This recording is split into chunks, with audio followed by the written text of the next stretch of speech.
Hey, g'day guys, it's Adam from VideoShowMeHow, and in this video, a little bit different, no how-tos or install videos or reviews or anything in this one. I've had the D-MAX now for just over a year and I've put about the 20,000 Ks on it. We've just ticked over, so I thought it would be a good timing to do a bit of a walk around and just share my thoughts on what I've found so far with my experience of the new D-MAX. Now, I know the obvious question here is, or the obvious comments that are starting to be written is, this is not a stock one and it's not what you'd get if you drove off the factory floor. I get that. But I kind of figured, I've done obviously probably my fair share of install videos and what have you. We're over 40 videos in the amount of stuff we've done to this. So I humbly say that I've probably had my fair share of having to play with these. So I just thought it might be useful to some people to give my thoughts on what I've found so far in that sort of year's worth of playing and installing and pulling the thing apart. All of the videos that we touch on, I'll make sure I link in the description down below as well.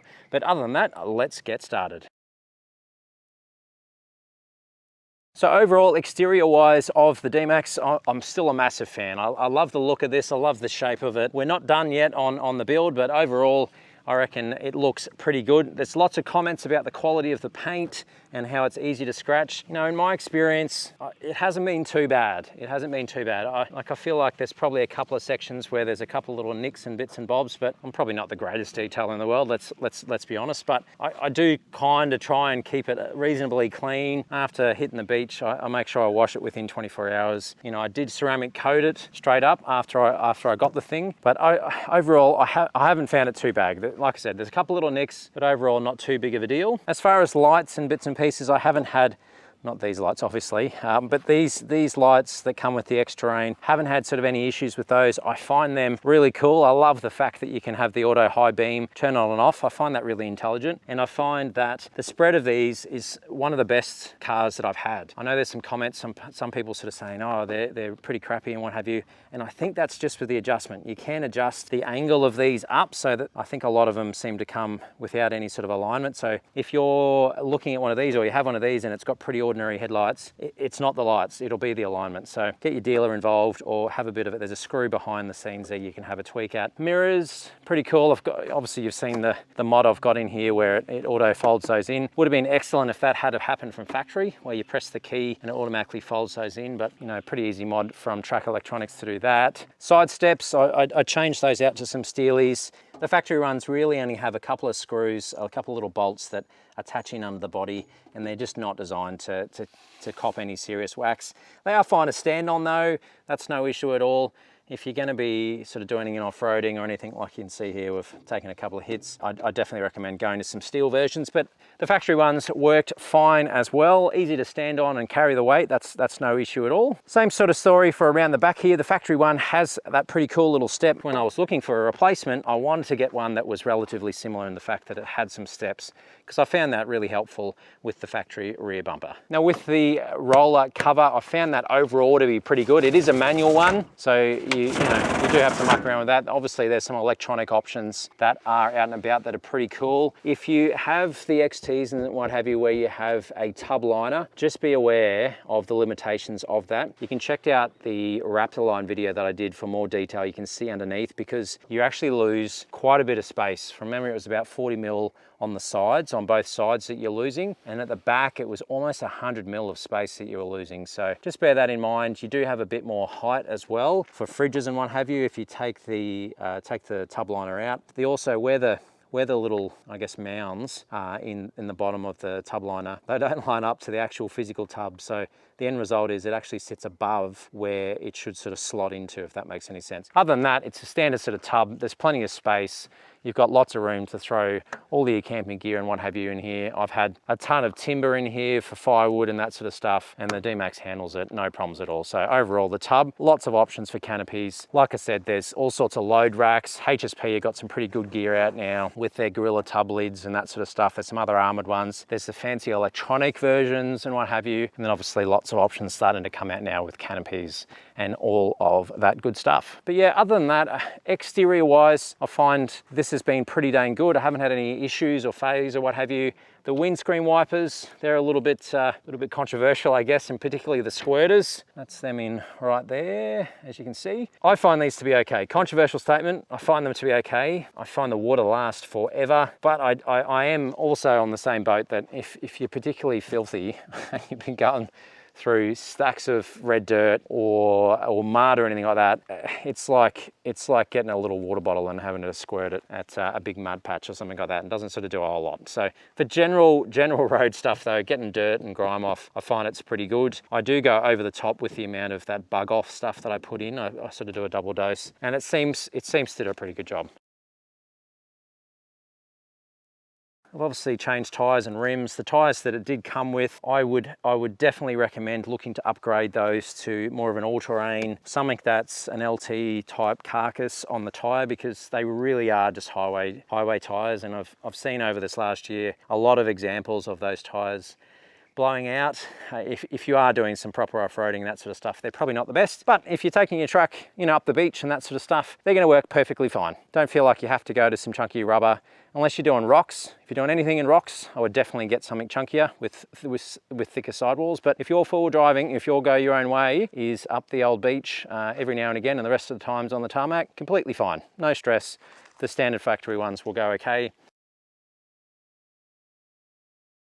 So interior, now this is one of the things that I am a big fan of with the new D-MAXs, and that is mainly because it's a nice place to be. I find this to be super comfy. We've did some big Ks over that 20,000. There's been some big trips in there. You would have seen very early on when we first got this, it was stock as a rock. We didn't have anything. We literally had that rear bar because I needed a tow bar and a wiring harness, and we towed that big caravan down to Sydney and back. You can check that video out. It was about 2.5, 3,000 Ks or something in total there in the end, and it just performed flawlessly. And the comfort inside is like a car. These seats have been great. As you can see, they've held up really well. There's no sort of big marks or cuts or anything. I've generally tried to take care of everything in here as best I could. I did have an issue with the seat base. It was sort of making a bunch of noise, and it was moving around a lot. ISUZU sorted that out for me without too much bother. There's plenty of space down the side here for all your extra, accessories and that sort of stuff. They give you plenty of options. Funny little first world problem if you are a coffee drinker or anything like that. I'm a bit of a coffee fiend.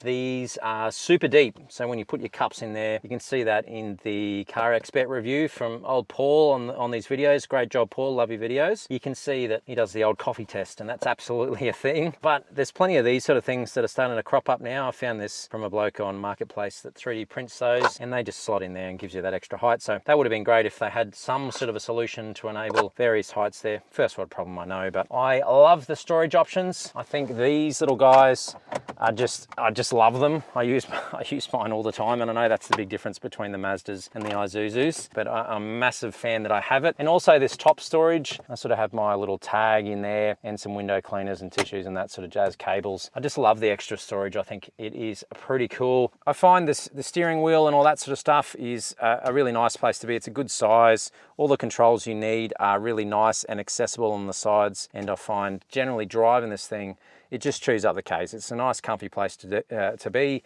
You sort of set your seat settings here on the sides. You use your lumbar support, I find really good, and just get that in there, and you just cruise along. I find the inside, big thumbs up from me. 12 months in, not a lot I'd want to change. Now, from a safety feature point of view, a little bit controversial as well. If you've been on the forums or anything like that and you're checking out, different opinions and that sort of stuff of all the gear that I think ISUZU's done a great job in sort of raising the bar and including some of this stuff as standard across their whole range. Some people love it, some people hate it. I'm going to go out on a limb and kind of just go, I'm on the fence of loving it. I'm not a full fan, but most of it I am a fan of. And there's just the little things I find it does really well. So if you just kind of drift in a lane, it'll give the steering wheel a little bit of a vibrate and kick you back in a lane. That sort of stuff I think I'm a big fan of. I think that's really good. It tries to sort of make you a better driver, and I'm all for that kind of feedback. This radar cruise stuff, I use quite a lot. I don't use it all the time, but I just find on the big K drives when you're sort of cruising down, you're sitting on the freeway, that sort of stuff, the lane keep, when you whack that on, you turn your cruise on at a longer distance. I find when it's short, it does sort of want to accelerate brake to try and keep that distance. I try and actually keep it at the furthest one, number 3 there, because then it sort of just has a lot more gradual acceleration and deceleration. So I'm a big fan of that. Of course, there was a lot of noise about the fact that when you're towing, and I absolutely was one of those guys when I was towing that big caravan, in the fact you turn in about 4 different things off and you had to scrub through the menus, and you had to be in park before you do it. And there were so many times I'd take off and I'd still have with the caravan and what have you, and then I'd forget, and then I'd have to try and find somewhere to pull. Anyway, the nightmare is solved. I think ISUZU has done a great job by listening to the community and backdating the update. All the new ones, if you're looking at one now, you'll have this automatically, and that is holding this button down here. Hold that down for 2 seconds, turns off all your stuff you need to have turned off for towing. So that's excellent in the fact that ISUZU went ahead and fixed that from feedback from its owners. And the fact that they updated the earlier models of this generation, the FY20s and the 21s, that's a big thumbs up for me. Thank you, ISUZU, for that. I think that's excellent. But yeah, other than that, from a safety perspective, I'm generally a big fan and generally a thumbs up for all the gear they've included. It just makes that driving experience that little bit better. I think there's some things that could probably do with a little bit of tweaking, the traffic mitigation, where it goes to brake when it thinks you're going to run into something, and also the cross traffic mitigation that kicks in as well. I find that sometimes can be a little bit overzealous, but overall I'm more positive than negative on all the safety gear. I think overall it's a good thing, and well done ISUZU for including this across your whole range, not just the upper end models. I think anything that's going to help reduce fatalities and accidents on the road is ultimately a good thing. Now, four-wheel driving, if going your own way means getting into the dirt and doing some off-roading, like most of us, right? That's the good fun, that's good stuff. I've found the four-wheel drive system to be generally pretty good. The traction control and what have you is definitely not as good as, say, your Jeep traction control or that of a Hilux. It still works quite well, but it definitely takes a little bit longer to kick in when you are off-road, so it's worth bearing that in mind. I've found obviously the rear locker is absolutely excellent. Sometimes it can be a little bit finicky in turning off. I found probably the easiest way I've been doing is to get out of that is to actually take it back out of full low and flick it back to 4 high, and that will automatically disengage it. The hill descent is a big surprise. I've only had one other car with that and I sort of didn't use it a lot. I've actually found myself using this a fair bit. It is really quite good. It keeps the car at quite a nice slow pace, lots of control, and I've actually found myself using it quite a lot, and I'm a big fan of that. That was a nice surprise. The fact that you can just hit the parking sensors as well, turn off all your parking sensors when you're in 4 high, and with these they're nice and easy to rearrange as well. So there's just a loom that sits underneath here, little plugs. You can pull this up like you've seen in some of my videos, and you can rearrange where you want them, so you can kind of custom how you want everything to be. So other than that, the 4-wheel drive, it's a big thumbs up for me. The infotainment center is overall pretty good. If you've got the higher end models, you'll have the big 9-inch screen, which I'm a big fan. I'm a sucker for a big screen, so that's pretty cool. The fact you've got to hit okay every single time, I know it's probably some sort of a legal thing, right? Saying don't use your maps and carry on like a fool if you're driving. That is super annoying though. Let me know in the comments if you agree. Surely, I think most people will totally agree with me there. You can see that I think overall it's quite responsive. It's, you know, I feel like for a factory unit, it ain't too bad. I think it probably could be a little bit snappier in the way that it works, but overall for a factory unit, it's pretty good. The Android Auto and the Apple CarPlay, obvious game changers there, and makes a huge difference to the usability of the system. That makes it a lot snappier as well. So most of the time I'm never even in this and I'm just using the Android Auto. Unfortunately for me, it is a wired because I'm on the Android train. For all of you guys that are on Apple, you're like sucker because you've got wireless. So you can though, if you are running Android, you can start to get some little dongles that have come out now that enable wireless Android. You sort of plug something in your port here, and it's a little sort of hub that you can connect to. So there's definitely some options there now. But this guy, overall pretty good. If you're a stereo buff though, you're probably going to be looking to upgrade this to something like the new Alpine Halos or something like that. And I might be looking to do the same very shortly. Now, fuel economy wise, this is a little bit tricky. I've got a whole video that I've been building on this to really get some actual figures. This is what the dash is telling me about the 12s with all the gear that I have on the car, like you've seen in all the videos. And that's over the last 2,000 Ks, which is mainly around town as well, because most of my work doesn't sort of need me to go very far. Most of it is around town. So with all the gear that I have on here, about that 12 according to the dash. However, a lot of people don't sort of seem to realize the second you change your tire size, your computer's going to be out, and most of the time it's actually going to read worse than it actually is. So it's just worth bearing that in mind. I do have a video coming out though on fuel economy and using GPS. My plan though, I've got some initial videos done. The plan is once this is fully built, I'll do that video. For me though, for fuel economy, I find it pretty good. I think the 8 liters per 100 is probably about right if you're probably doing 70-30 highway to around town. You know, pre me starting to really get cracking on the upgrades, I found that if you were doing more around town, it would definitely creep up to around that 10 mark when I had the factory tires and what have you. So in my experience, if you're on the freeway a bit, these things definitely, until you put racks and tires and all that sort of stuff, of course, on the freeway they're fantastic. You're going to see definitely in the 8s, maybe even a little bit lower than that from factory. They just seem to really hum along, and once you get into that top gear, they're fantastic. If you're doing a lot around town, you know, it is a bigger 4-wheel-drive, so you're not going to be seeing, you know, little 4-cylinder hatchback kind of liters per 100, but overall I reckon it's pretty dang good. From an engine perspective, we've got a bit of an audience just hanging out over here. Surprise, surprise. From an engine bay perspective, I've found a couple of little upgrades in here have just made my life a little bit easier. I definitely recommend going with a catch can with any new turbo diesel that's on the market. You're just going to reduce the amount of crud that's going to go back through and caking everything. Ultimately, that will get around to your EGR. So I definitely recommend one of those. I've done that sort of upgrade. Secondary fuel filter. The battery that these come with is a teeny tiny little battery. I was actually really surprised. It's only a 490 cold cranking amps, and for a 3-litre turbo diesel, I would have thought, or 3-litre diesel, I would have thought it would have needed a few more CCAs, but apparently not. Has been some reports of those things failing sort of a year or so in. It's starting to creep out, so just bear that in mind, that a battery upgrade may be in your near future. But the good news is you have a full-size tray that lives underneath here, so you can fit in a full-size battery. This guy is an 880 cold cranking amps for the winch, etc. So plenty of options there. You don't have to be limited to the little guys. Overall, engine wise as well, there is lots of room in here. There's not sort of one of those engine bays where you don't have space for anything. There's stacks of room down the side here. Easy access. I mean, I've got the 12-volt plate, but easy access to your fuel pump in the back there. Easy to get to.